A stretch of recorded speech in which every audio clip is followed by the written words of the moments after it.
So, you want a CFMOTO in 2025. Is it a good deal or a bad deal? Let's get into it. So, I currently have had this bike for 1 year now, and to be honest, it has treated me great. Now, I know a lot of people have speculations about CFMOTO, and what that is, and if the brand is reliable, but for me, it has been reliable.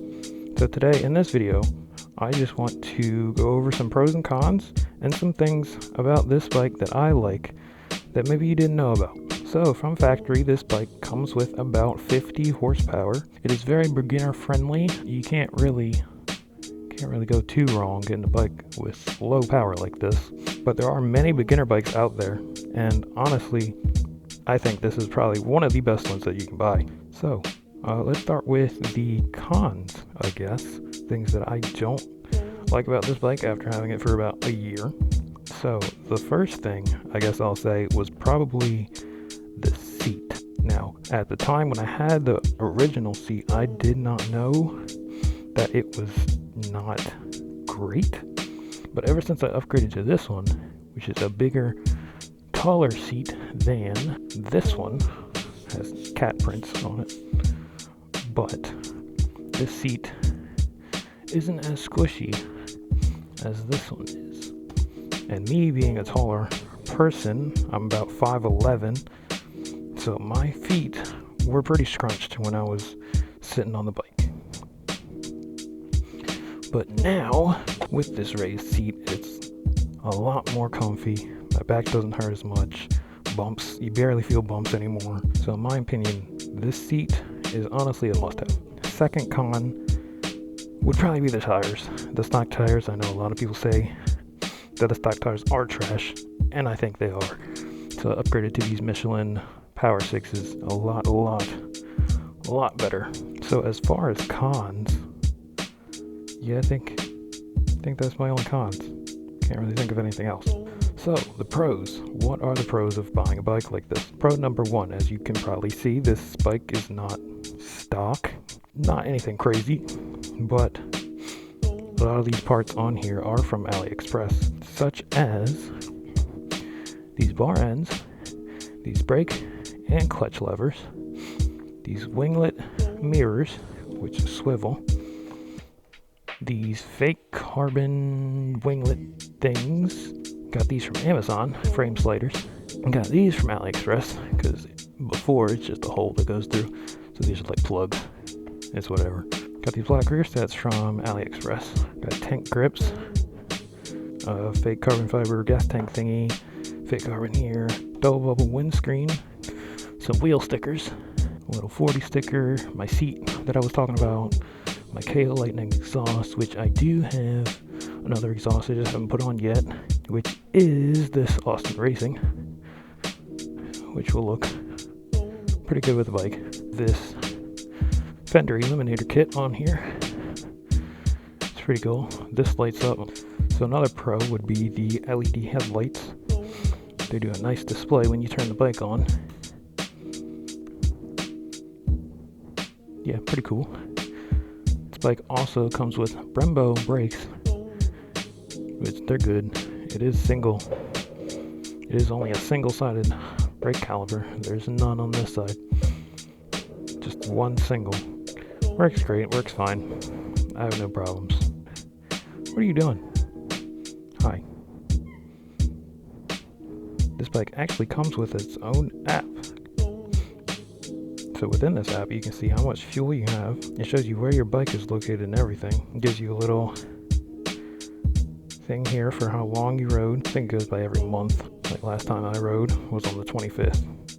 It shows you your total trip time, fastest speed you went, how many times you accelerated, how many times you decelerated. So this bike is equipped with GPS. So wherever you park it, it'll be here on the app. Also, whenever somebody touches your bike, you will get a vibration alert on your phone. You can adjust how, if you want it sensitive or not. But also another pro would be just how this bike sounds. Just get rid of your stock exhaust as fast as you can and get something like this, just a pipe. Doesn't have to be anything special. They all pretty much sound the same. I have many videos on my account showing what this bike sounds like. So if you're interested in that, go ahead and watch those videos. But yeah, this bike has treated me great. I did the first service, and I did my own oil change, and my bike is now at, let's see, my bike is now at 4,477 miles. And here in the infotainment, you have your music control. If I was playing music, you can connect your phone for Bluetooth, change the brightness, limiter. You can have your contacts and stuff in here. Your information for your oil temp, your battery, your service, how many miles until you need to do your service again for your oil change. Which oil change on this is very easy. All you need is a stand, and then there should be, a bolt right here. Probably can't see that, but you literally just unscrew that. Oil goes right down. It's super easy. You don't have to take anything off. And then for the oil filter, it is right there. So you literally just put your hand in there, twist it off, twist a new one on. Very easy.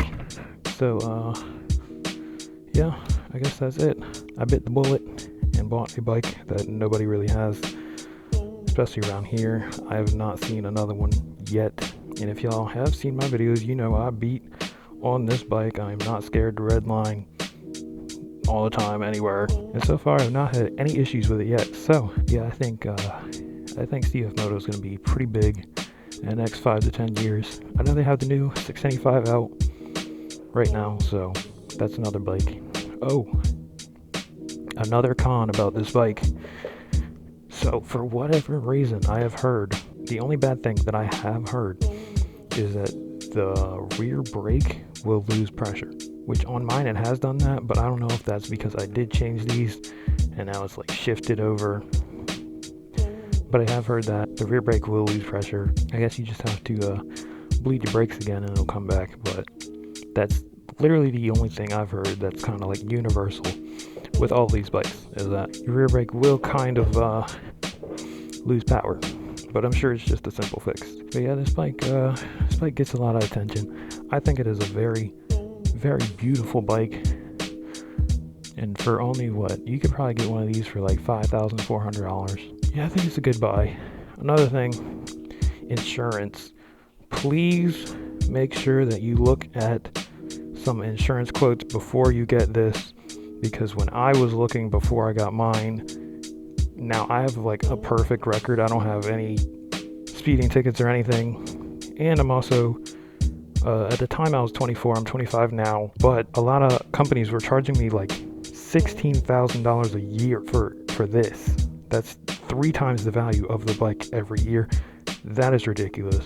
So what I did, I went to the dealership and I told them that, and they were like, oh, have you tried Dairyland Insurance? So I looked up Dairyland Insurance, put all my info in, and luckily got a pretty good quote for about $50 a month, which is very doable, instead of what it would have been like $1,000-something a month. Stupid. So yeah, just please check for your insurance quotes. But yeah, that's my review. Come here. That's my review of the bike that I've had for, oh my god, since April of 2024.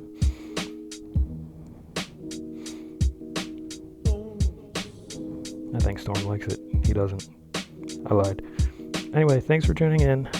This is a nice, quick, short video. Maybe some of y'all are trying to buy this year in 2025. I know they have new colorways in 2025. They have a white with red wheels I've seen.